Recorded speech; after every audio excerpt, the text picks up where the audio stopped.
Pessoal, boa noite. Boa noite, todo mundo. Eu acho que a gente nunca teve a casa tão cheia quanto hoje. Talvez não acontecer. Estou muito cansada. Hoje é um dia muito especial porque a gente está planejando passar esse filme. A doutora Celina Torrealba, produtora, é amiga nossa do Cineclube, é daqui da cidade também. Luiz Acla, que também é personagem do filme, também mora aqui em Petrópolis. E a gente tem a honra de ter o idealizador dessa história que virou filme. O diretor é o Zeca Brito, que também é um amigo nosso, mas a gente tem a presença do Aili Gadelha, que é o diplomata que idealizou toda essa história, que resgatou essa história linda do Brasil e dos artistas, da arte sendo diplomática antes da gente ter qualquer iniciativa do governo na época para se colocar contra o nazifascismo. Então os artistas foram os primeiros a se posicionar contra o nazismo. E o Ali trouxe essa pesquisa para a gente. Muito louvável essa pesquisa, porque ele era representante do Brasil, cônsul do Brasil, né, em Londres, e ele fez a tese dele com essa história, né? Então, essa história, ele enfim, resgatou. O Zeca Brito fez o documentário, a Celina produziu, o Acla foi entrevistado, porque o pai do Acla também é um personagem dessa história. E aí eu queria chamar só um minutinho antes do filme, porque a gente já está um pouco atrasado, a nossa coordenadora Cristina Michaelis, aqui da casa Stefan Zweig também, talvez. Oi, boa noite a todos vocês aí. Na verdade, Lília, muito obrigada. Aqui, devido ao adiantado da hora, eu acho que eu só vou me restringir a dar as boas-vindas em nome de toda a diretoria da Casa Stefan Zweig. Eu sou a diretora executiva dessa casa, que preza, antes de mais nada, esses valores do pacifismo, do humanismo, da luta contra o fascismo. E, nesse sentido, eu quero agradecer muitíssimo todos os que participaram desse importantíssimo filme. Muito obrigada. Mas a gente vai ter que depois ter o debate também, que vai ser um pouco, enfim, resumido, né? Porque não vai dar para ouvir todo mundo, a gente nunca teve esse público maravilhoso assim. Mas eu queria ouvir um pouquinho o Aires, só para ele introduzir um pouquinho, o Atla também, que por acaso também é o vice-presidente aqui da Casa Stefan Zweig, né, do conselho da Casa Stefan Zweig. Então a gente podia ouvir um pouquinho o Aires, depois o Atla e a gente começa o filme. Obrigada pela presença de todo mundo, agradecer aos nossos parceiros, nossos patrocinadores, a CSEC, ao Cineclube Raul Lopes também, que é parceiro dessa sessão de hoje. Então, é isso. Ai, muito obrigada. Boa tarde a todos. Sou a Aili Gadelha. Muito contente, obrigado, Lília, Celina, Áquila, por terem organizado. Uma surpresa muito boa ver tanta gente. Eu sempre brinco com esse filme que o maior prazer de um pesquisador é ver a sua tese lida, né? Quase impossível que alguém leia a sua tese de doutorado. No caso, alguém leu, decidiu fazer um filme e ainda tem gente assistindo. Mas, na verdade, para ser muito honesto, esse filme vai muito além, acrescenta um montão de camadas. Quando eu fiz a tese, eu estudei essa exposição que vocês vão conhecer em Londres, a partir de uma perspectiva diplomática, quis entender como que ela impactou a imagem do Brasil no exterior e como ela fez parte da estratégia do Aranha e do Getúlio para a inserção do Brasil no novo mundo que emergiria da Segunda Guerra. Então esse foi o meu foco, isso levou inclusive a algumas ausências. Então o Zeca foi capaz de acrescentar um montão de outros olhares importantíssimos. Eu adoro o resultado, sou muito feliz. E o verdadeiro idealizador da iniciativa foi, na verdade, o pai do nosso Áquila, o Alcides da Rocha Miranda, junto com Augusto Rodrigues, lá nos anos 40, que resolveram convencer o governo brasileiro a fazer esse gesto de solidariedade, de empenho nos esforços de guerra dos aliados. Então foi um uso bastante raro e feliz da arte como uma ferramenta de diplomacia e de guerra, se você quiser, porque ao mesmo tempo que a FEB atravessava o Oceano Atlântico, as obras de arte também cruzaram aí os mares para fazer a sociedade brasileira representada em imagens. Mas é isso, muito obrigado, o filme falará por si.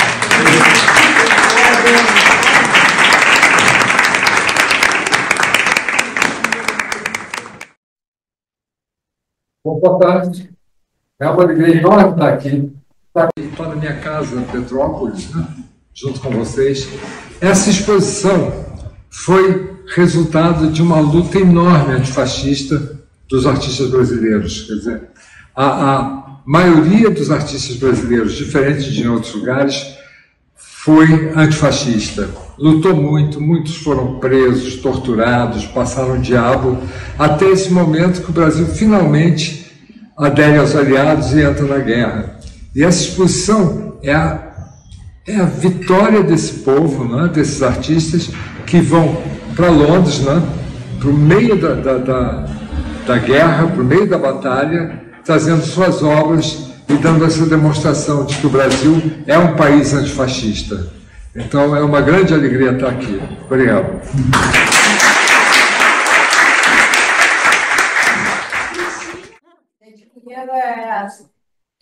Agradecer em primeiro lugar a presença de vocês, porque qualquer cineasta, qualquer produtor, quem está na indústria audiovisual, o grande desafio é que sejam vistas, que vocês apreendam e multipliquem, né, para que outras pessoas assistam. E como produtora desse filme, que eu tenho a maior honra de ser uma das produtoras, eu tenho que primeiro agradecer a política pública do audiovisual. Esse filme só é possível porque, na época, existia uma política pública de audiovisual. Ele foi financiado pelo Fundo Setorial do Audiovisual, dentro da Ancine, e em parceria com o canal Curta Online. Então, a primeira coisa é dizer assim, a gente precisa que essa política pública continue para a gente poder ter memórias. Dito isso, agora eu sou sua mediadora, vou passar a palavra para essas duas pessoas brilhantes que estão aqui ao meu lado.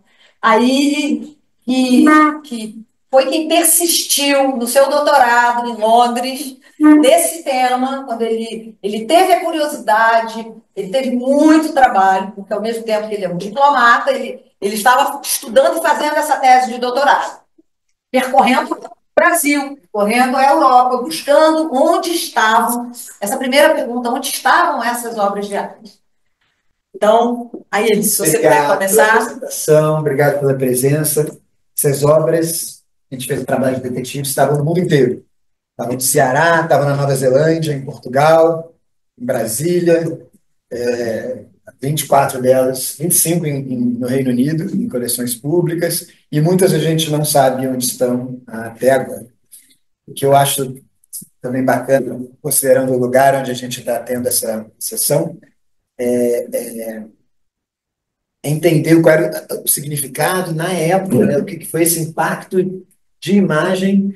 Eu fiz referência ali no filme a um relatório feito em 1936 sobre a imagem do Brasil no Reino Unido. O Pascoal Carlos Magno, dramaturgo, que também era diplomata, ele conversou com várias pessoas para fazer esse relatório, inclusive com o Zweig. E então, ele usa esses insumos para produzir uma série de recomendações, e depois o Zweig de novo ia contribuir no Reino Unido para começar a mudar a imagem do Brasil, né? A imagem do Brasil era aquelas coisas que a gente fala sensacionais, de Minas de Ouro, de Amazônia, mas com a participação do Brasil na guerra, essa solidariedade, esse envio, o único país a enviar da América Latina tropas, e essa certa liderança regional começa a sofisticar, a mudar. Mas a cultura brasileira era completamente desconhecida, né? E quando o Zweig publica O País do Futuro e começa a ter uma outra versão idílica do Brasil, mais um elemento, quando isso se constrói, né? A partir daquele momento o Brasil e sua cultura começam a ser conhecidos. Eu acho legal esse ponto de partida. E ainda antes de passar a palavra, eu queria fazer mais dois comentários. Um é que esse projeto foi a coisa mais fascinante que eu fiz na vida, é realmente extraordinário, que me proporcionou os melhores encontros mais interessantes. Mas eu queria comentar também que, ao ver isso aqui, alguns personagens que não se sentiram devidamente contemplados. Ontem eu falei com o Antônio Carlos Rodrigues, que aparece no filme, prometi para ele que ia enfatizar o papel central que o pai dele, assim como o pai do Arthur, teve como idealizador do projeto original, né, da exposição original. Então, ele considera que isso não foi devidamente creditado, então comprometi a reforçá-lo. E também queria fazer uma rápida homenagem ao Afonso Costa, que também foi outra pessoa que não ficou satisfeita com o projeto e que faleceu há uma semana, uma pessoa importante e que dá bastante humor no filme, e que foi quem primeiro comentou com o embaixador. Outras pessoas já haviam falado, é um episódio histórico, mas foi quem primeiro comentou com o embaixador em Londres desse episódio e de onde partiu toda a pesquisa. Ele tinha uma intenção de fazer uma exposição com outros traços e, então, fazer essa homenagem, o reconhecimento de que ele teve esse papel importante.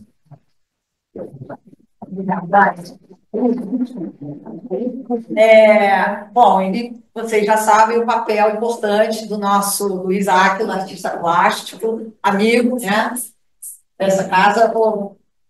Deus, podia falar umas palavras iniciais, depois a gente abrir para o público e...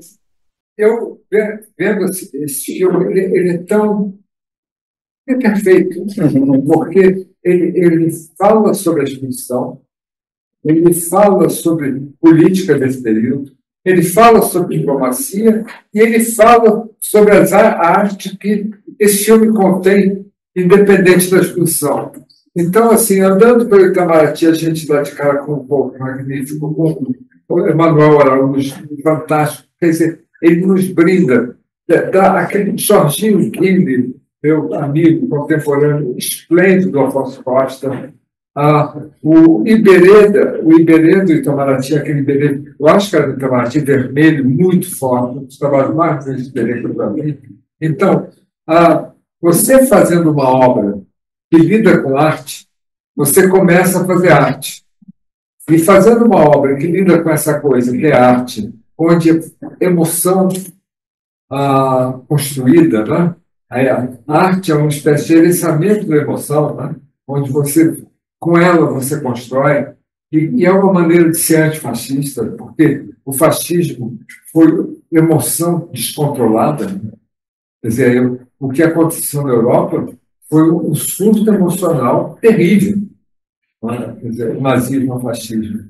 E a arte reconstrói, a arte reúne e passa essa noção como uma mensagem refletida. Então, você tem a possibilidade, através da arte, de refletir sobre a emoção, o que é um bom remédio contra o fascismo, refletir sobre a emoção. E outra coisa que eu queria falar também é do Wilde, neto de um artista. Eu conheci muito a avó dele, ela fazia umas colagens fenomenais. A mãe dele é uma grande poeta.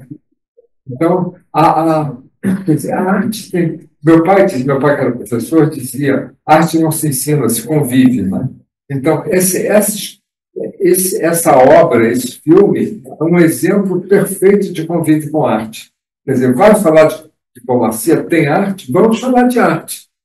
E quero citar no final Mário Pedrosa, crítico de arte brasileiro, pai da Vera, sua colega. Mário Pedrosa estava no período fascista, foi em Itália. Ele era muito amigo de Morandi, o grande artista italiano, e que foi um dos artistas italianos que não aderiu ao fascismo. E ele foi visitar uma exposição de arte ariana, alemã, que estava vendo em Roma. Aí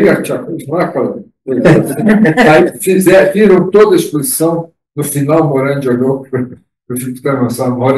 o Pedrosa e disse: com essa arte eles não ganham a guerra.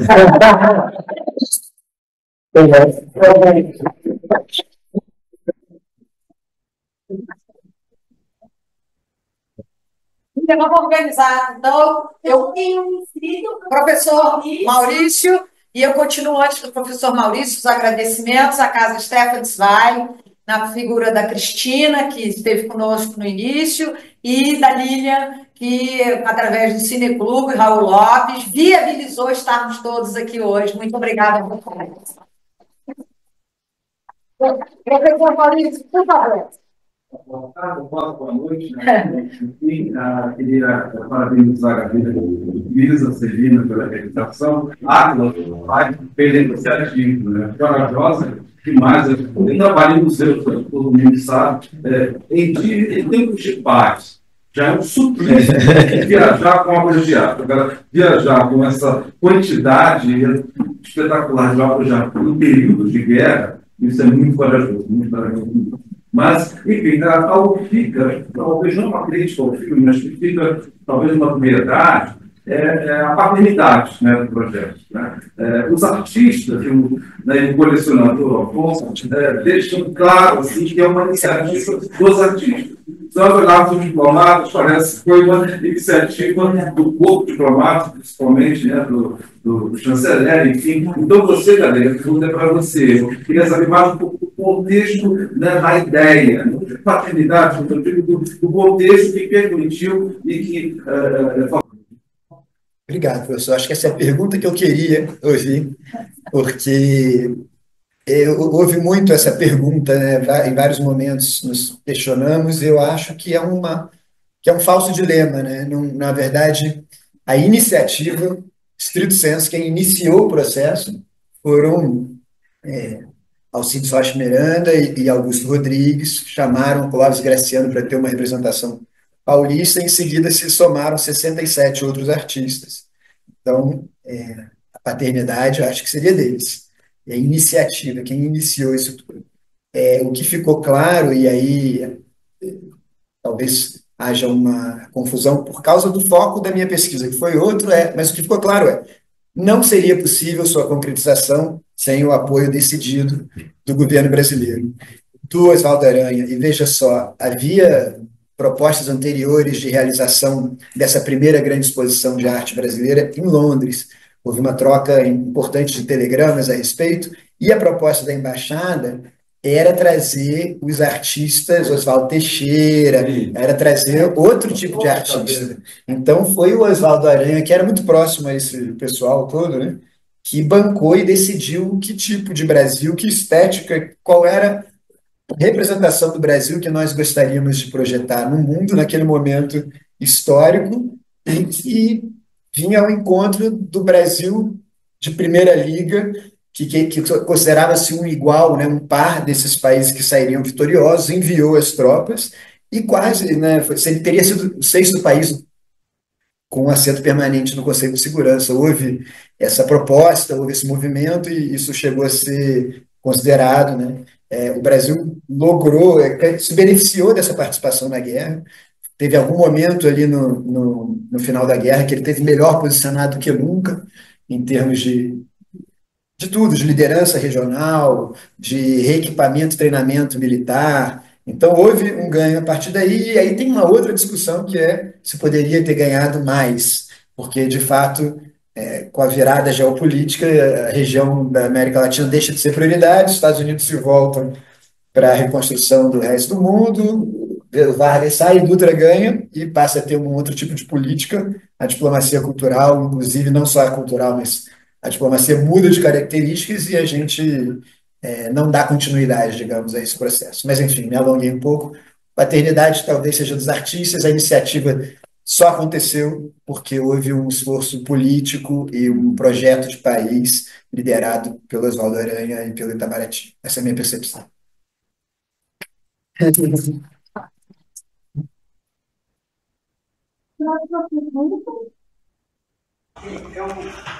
Podia falar seu nome logo, Léo? Meu nome é Felipe Tchaimovic. Houve, no Rio de Janeiro, também no início dos anos 40, uma exposição antifascista. O Augusto Rodrigues foi um dos envolvidos nisso. Teve alguma conexão entre ambos? Sim.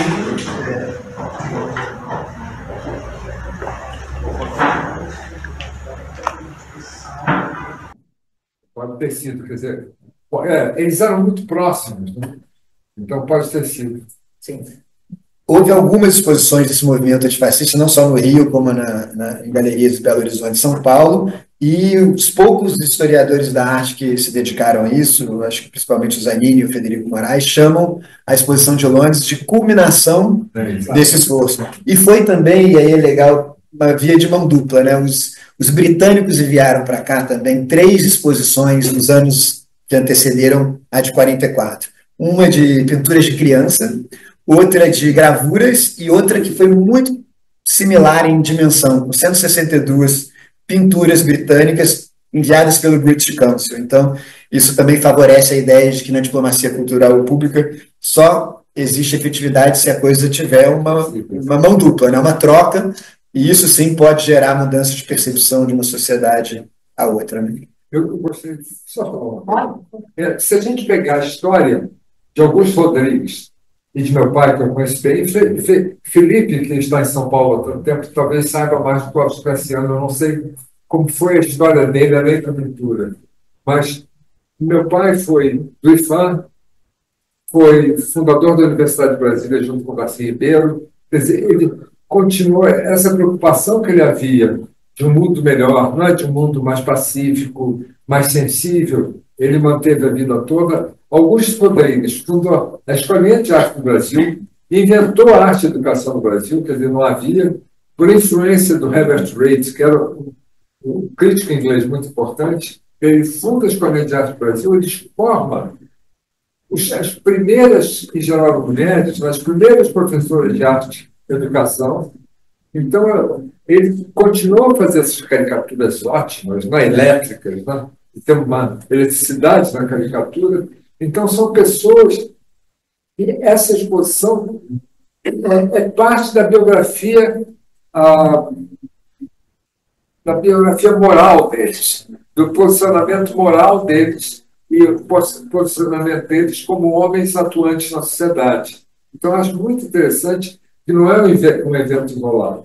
E também, talvez, tenha sido um catalisador desse agrupamento de artistas que estavam dispersos em vários pequenos grupos, Santa Helena, grupo da família, enfim, eram vários grupos dispersos que se associaram, estavam na maioria daqueles que tinham representatividade, e talvez tenha sido o embrião de outras iniciativas posteriores, como o Salão Preto e Branco, que depois eles protestariam contra o imposto de tinta, quando o ministro da Economia, por ironia, era o Oswaldo Aranha, já no governo seguinte do Getúlio Vargas.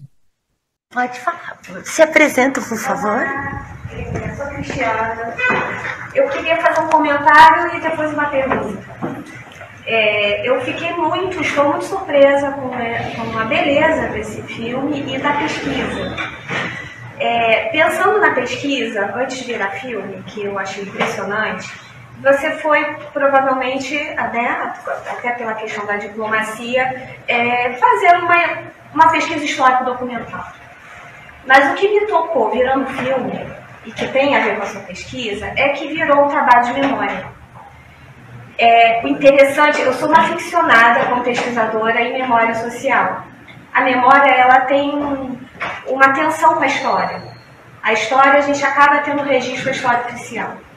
Só que você vai, através da arte, trazer uma fissura das guerras, essa iniciativa assim, valorosa dos artistas daquela época, que nós nunca conhecemos, então eu estou aqui ainda emocionada de pensar que a gente nunca teve esse registro. Só que quando vira esse filme, juntando os artistas e o próprio Áquila no seu depoimento, me trouxe aqui a questão da importância desse esquecimento que aconteceu. Porque a memória, ela não existe sem esquecimento, porque ela é o resgate disso. E sempre vai ter uma falha, uma lacuna, em que a arte ela é sublime, porque a arte ela é a memória viva de todas as lacunas que a gente não consegue colocar em palavras. Então, assim, achei lindo, fiquei emocionada de pensar nessa história da Tarsila do Amaral, que foi uma mulher que teve, na sua época, através da sua arte, né, uma resistência, uma militância, e que ficou de uma forma muito sensível no filme a questão do trauma. no que é você sofrer tortura, ou sei o que aconteceu, né? Não sou uma especialista em história da arte, mas eu tenho, assim, um carinho muito grande de pensar que a arte traz esse esquecimento, essas lacunas e faz uma liga que nos emociona. Então, assim, magistral. Eu usando aqui a Argentina, que eu gosto muito, Elizabeth Gilin, quando a gente resgata as memórias latino-americanas, a gente faz o tempo todo um trabalho de memória. Eu fico muito triste quando a gente afirma que brasileiro não tem memória. O povo brasileiro não tem memória. Tem sim, olha a arte brasileira. Tem sim, olha a arquitetura brasileira. Tem sim, olha o cancioneiro, a música da sua diversidade. Mas por questões políticas, de uma mentalidade colonizadora, de uma elite que nos envergou, inclusive teve uma que eu achei ótimo, aquela mulher que não está muito se importando na história daquele quadro do artista, isso foi irônico. E naquele momento, eu não imaginava que no final do filme, você assim, quem dirigiu esse filme, que eu achei fantástico, pensar naquela, né, no 8 de janeiro. Porque isso é um trauma nosso, agora, recente, que fere a alma e que está aí, né, já foi restaurado, mas que a gente não pode esquecer do que fizeram, de furar os quadros de Cavalcante e, enfim, tentar acabar com a nossa memória, e eles não conseguiram, porque não dá, porque a arte brasileira, a arte, eu acho que, no geral, não permite. Então, parabéns pelo seu trabalho de memória, porque eu acho que foi isso que se desdobrou. E aí a pergunta, ela vai. 2018 foi esquisito pra caramba. E aí? Naquele momento, se eu bem entendi, foi um momento de finalização, não sei se da pesquisa ou da exposição. E aí, pois é, e aí? E aí, qual o desdobramento, a gente pensando agora, porque de 2018 até há 2 anos atrás, a gente está vivendo um terror de tentativa de controle, de esquecimento, né? E não conseguiram, ainda bem, mas a gente fica sempre naquele fio da navalha. Então, eu queria que você nos atualizasse, pensando até na sua... né, no seu saber aí da diplomacia brasileira, de como daqui para frente continuar essa história de memória, né, porque isso foi maravilhoso. Então é isso. É a minha pergunta. Obrigada. A pesquisa começou em 2014 e em 2018 foi a concretização, né, da exposição em Londres. Vocês viram no filme, ao mesmo tempo em que se montava a exposição, havia protestos e manifestações, né, em favor da libertação do presidente Lula. Então, com certeza, era um momento político delicadíssimo. E eu brinco que o setor cultural das embaixadas é o mais político de todos, porque o diplomata que está fazendo a área política está só relatando para Brasília o que está acontecendo. E então foi um momento delicado, você tem toda a razão.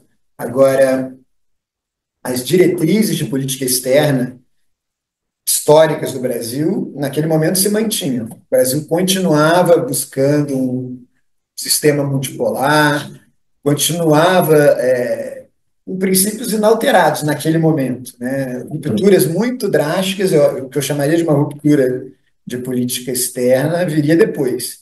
Tanto é que, naquele momento, houve espaço. É claro que a arte é sempre uma brecha para tratar de alguns assuntos, né? Democracia era o tema daquilo lá, luta contra o fascismo, mas havia espaço para discussão, nunca houve qualquer tentativa, ao contrário. Não sei se vocês viram na imagem, estava o ministro da Cultura presente na abertura. Então, a gente tenta ali, tanto eu quanto meu colega Adam Jaime, contextualizar o momento, delicadíssimo, como você disse, mas o Reino Unido estava saindo tinha acabado de passar pelo Brexit, e o Brasil e o Reino Unido, tradição, a mais tradicional das relações bilaterais do Brasil, tinham que manter seus laços. E a nossa sacada, eu acho, foi utilizar a arte, os laços afetivos, a solidariedade antiga, como uma maneira de dar continuidade a essa relação. E estava tudo incerto, ninguém sabia o que ia acontecer. E continuo reforçando o que eu disse ali, ainda é cedo para saber quais foram os efeitos, mas houve, ironicamente, assim como lá nos anos 40, houve uma ruptura, depois também houve uma ruptura no Brasil, e aí sim uma exposição como essa não teria tido lugar em anos subsequentes, como aconteceu aquele ano de 2018. É, eu gostaria de falar o seguinte: é importante a gente estar na casa de Stefan Zweig. Quer dizer, é importante a casa de Stefan Zweig como reforço à vida, né? Como uma recuperação da vida. E da racionalidade de Stefan Zweig, né? Quer dizer, um homem que escreveu sempre preocupado com a razão e com a humanidade. E outra coisa, pensar na importância de arte e política pública, né? Quer dizer, arte é um bem social, assim como água, telefone, sabe, correio, é um bem social e tem que ser mantido, porque é isso que mantém a sociedade viva, isso que mantém, como ela falou, a memória, né? Quer dizer, o que a gente sabe de Roma, o que a gente sabe dos egípcios, né? A gente sabe arte. Então, é importante que a gente não descuide e lute para que a arte seja um bem social. Isso aí.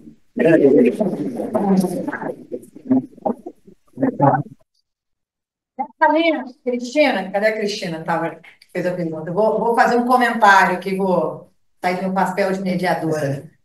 Eu acho que um exemplo gritante disso ocorreu no ano de 2024 em Petrópolis.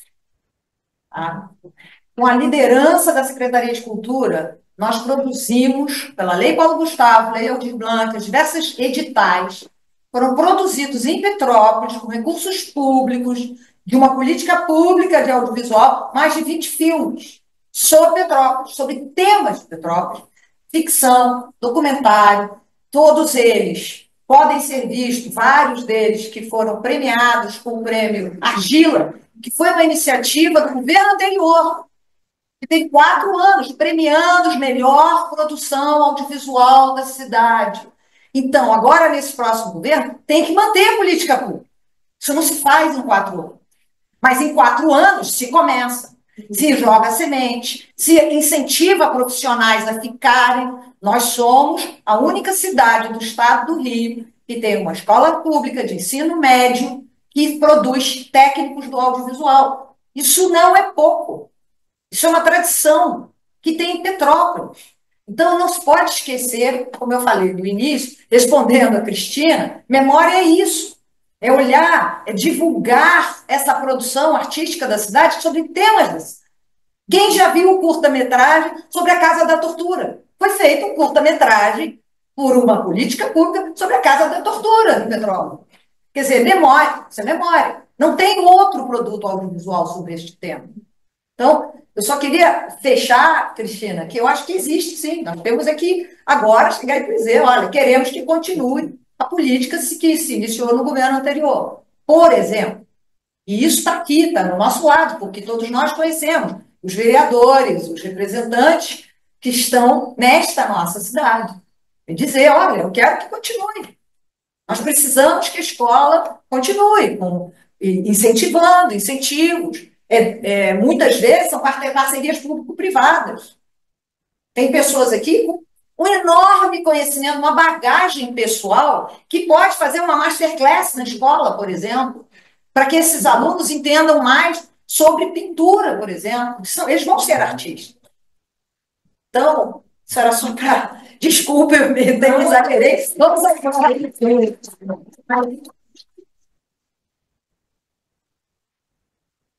Pessoal, eu acho que a gente tem que encerrar. Vamos lá, peraí. Mais uma pergunta só para encerrar, se tem alguém que queira fazer algum comentário. Qual é a divulgação do O Instituto... Esse, por exemplo, de Petrópolis, tem o Prêmio Argila tem uma página no YouTube. Né? O de Petrópolis tem o Instituto Municipal de Cultura, que é ali, está na internet. Instagram e YouTube. O filme também, nós temos o Instagram do filme, tem o Instagram do filme, Arte da Diplomacia. Passa no canal. Mas o filme está no canal Curta Online, está online. Que foi a parceria que viabilizou fazer o filme. Eram recursos públicos que precisavam de uma TV, de um canal para ser distribuído. E aí, quando se juntou essas duas coisas, nós conseguimos os recursos. Quer dizer, ele começou com recursos próprios em 2018 para filmar. Essa primeira filmagem em Londres foi uma iniciativa. A Letícia, o Zeca Brito, assim, foi com o Aile, foi uma coisa heróica. Depois nós conseguimos os recursos, vocês viram, na pandemia, nós começamos a filmar na pandemia e acabamos de filmar pós-pandemia. Isso foi um filme que teve um ciclo longo de produção.